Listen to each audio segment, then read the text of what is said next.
Hey everyone, Darkspire David here. Welcome to a new series of videos called 10-Minute Takes, and this is going to be my inaugural episode on a little video game called Foregone.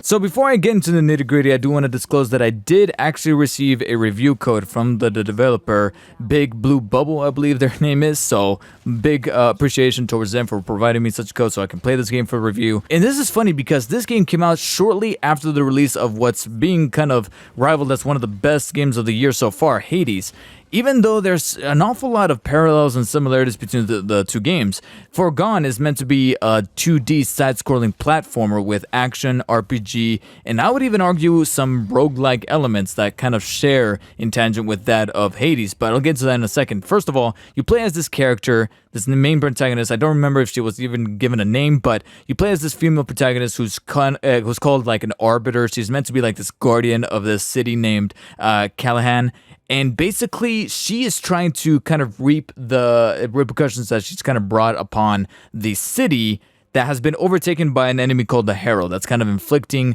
the weaponries and the technology that her, along with the rest of the citizens of the city, kind of created to protect itself. And shit has gone awry, and she's kind of going around making sure that she is able to right the wrongs that she has brought upon the city. And it's a very basic and standard premise for a story, and it doesn't really get fleshed out from a narrative perspective, but what I think one of the game's biggest strengths would have to be that it kind of tells the story through its environment and through its lore, because as you progress in the game, you pick up these diary pages, and you also talk to occasional characters here and there. They're a little bit on the sparingly side. In fact, her character, the main character you play as, is the main source of kind of vocal interaction as far as characterization or personality. You don't really get that from anybody in the supporting cast. In fact, there's barely a supporting cast to begin with, but most of the lore and the mythology of this world that was created within the game is told from the environment. Whether you see something kind of in the distance or you see set dressing and design happening around you, that's pretty much evoking the tone and the scale that the game is trying to achieve. And on top of that, you can kind of get a gist of where that style kind of resonates in, which is kind of this cross between 2D and 3D animated pixel art. It's all pixelized, but the movement of the characters and the environments and the enemies are all meant to be moving within this 3D plane, but you just get the 2D side-scrolling perspective as you progress from left to right, or right to left, depending on the design of the level itself. And the animation at first I thought was just a little jarring because I just haven't played a game like this before. I know they exist. I know they've been released in countless times, but this is my first exposure to such a style. But over the course of like the first hour or two, I started to kind of get acclimated to the point where I kind of got sucked into this world and I accept it for what it was. At times the designs could be a little bit simplistic or minimalistic in the sense that maybe you kind of wish that there was some more profound detail, but the aesthetic choice never really takes away from the experience. And a similar thing could be said about the audio. Sound effects and voice acting is nothing extraordinary, and I could almost swear that our main protagonist is voiced again by Laura Bailey, who's practically in everything. She's almost like the female Troy Baker at this point, and she does very good job as your main protagonist because you feel the weight on her shoulders trying to make sure that she rectifies the wrong that's going on around Callahan and the evil that is spreading, and you buy her as this main central character, assuming it is Laura Bailey. If I'm not, I'm terribly sorry, but I tried to do as much as investigations as I possibly could to try to figure out who the voice actress is, and nothing turned up, so I'm only going to assume that's Laura Bailey only because every time I hear her,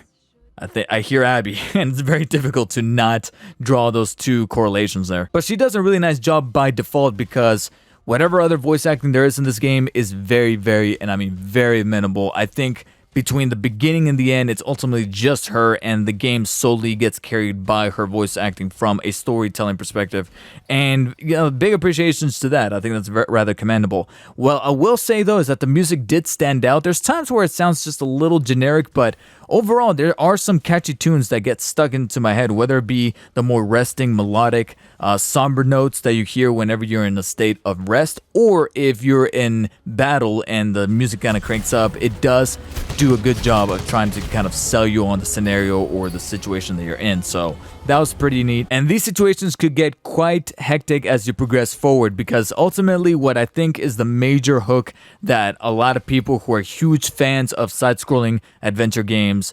Metroidvanias, even though this doesn't follow the actual map and game layout as a Metroidvania does, it still has that aesthetic kind of resemblance as far as, being from a side-scrolling perspective and you kind of going from point A to point B and traversing through the means of dashing, jumping, and combat. It's going to maybe draw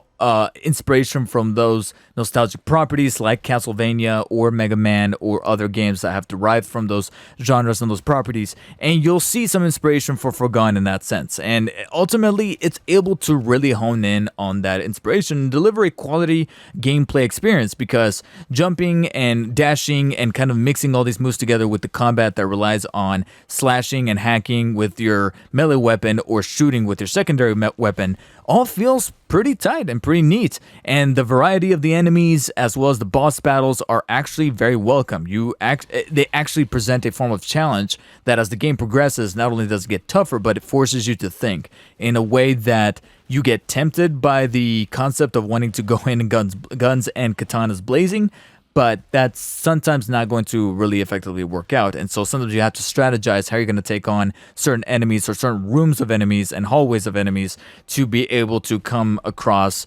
victoriously. Playing into the RPG nature of these side-scrolling adventure games, whenever you kill some of these enemies and bosses, they drop an exceptional amount of loot and consumables that then play into the RPG and slightly roguelike elements of this game. And I'll mention why I'm keep going back to that roguelike kind of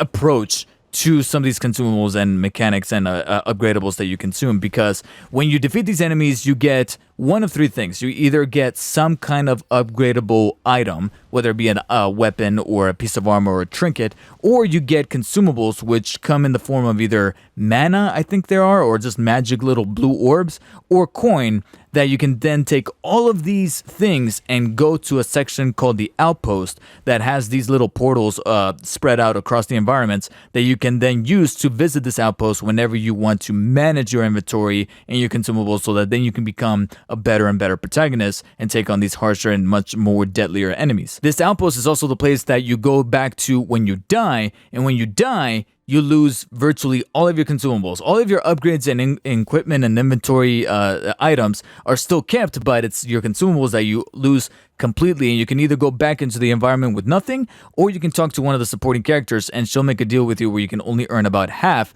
But this is kind of where that roguelike element plays, because it's kind of almost like you're generating a run that gets shortcutted. If you make it to a certain point, you're able to open up a certain gate or unlock a certain door. So a little bit of risk and reward is kind of emphasized there. Not as good as some other games. I understand that maybe proper roguelikes like Hades or Dead Cells probably are able to handle this a little bit better, but I appreciate that they were able to kind of give hints to that at least a little bit here. And the item management is actually rather addictive. It generates this loop that I found myself being absorbed by, because as you progress with harsher enemies being in your way, you're going to be exposed to better equipment, better armor, and then you could use some of that gold and magic to upgrade either the equipment, the armor, the weapons with your ironsmith, or this character, I can't remember who she's called, but basically she will assign those magic or blue orbs to little upgradable powers and abilities that you can slot 2 at a time that to help you on your quest. And then you can upgrade a little bit of those powers so that everything could be made a little bit easier, whether it be generating a shield around you or being able to heal yourself up upon command. But of course, all this comes with a price, whether it be a cooldown period or being able to generate enough ability gauge to use those abilities and use those weapons and use those different kind of mechanics. And this generated, like I said, an experience and a loop that I felt comfortable for the majority of the game. Up until the third act, where I personally think that the game got a little repetitive, a little grindy, because some of those upgrades that are needed for higher tier, higher class weapons and armor require a ginormous and sometimes rather egregious amount of gold or blue orbs, that it started to kind of force you into that grind mentality where, well, I got to choose this section of the map, I got to repeat this floor over and over and defeat these enemies over and over, teleport back, respawn the enemies, because I know that I'm going to get to that boss battle that I'm not going to be able to take on, or I get to that boss, lose all my gold, lose all my stuff because I just died, and now learning the hard way, I learned that I have to end up finding myself in that grinding state that I had to do a couple of times towards the latter half of this game. And on top of that, guys, we're in 2020. You don't necessarily have to pad out every single game that you create here, even if you're trying to hammer across the message that you're meant to be a very hardcore, nostalgic, true to its inspirational roots like Castlevania and Mega Man kind of game. By bringing back old bosses and making you fight them all over again. We're kind of past that. I don't really want that too much in my games anymore. If you're happy with that, I'm more than happy for you, but I feel like that's a trope that is starting to get just a little too tiring, and it's a little disappointing to see that kind of come up here. Nevertheless, that does not take away from the satisfying feeling I had beating this game, getting the credits, and then ultimately becoming an awesome badass with gunchucks. This game has gunchucks, lots of them, they're upgradable, and they feel pretty cool, especially when you go through a wave of enemies and you pull off the ultimate killing strategy that just never gets old. Even if you've beaten the game, and even if you're tantalized by that new game plus option, going in with your set loadout, it's something that an awful lot of action platforming fanatics are definitely going to crave. And ultimately, I thought to myself, you know what? This is definitely a game that once you're maybe done with Hades, definitely give this one a shot.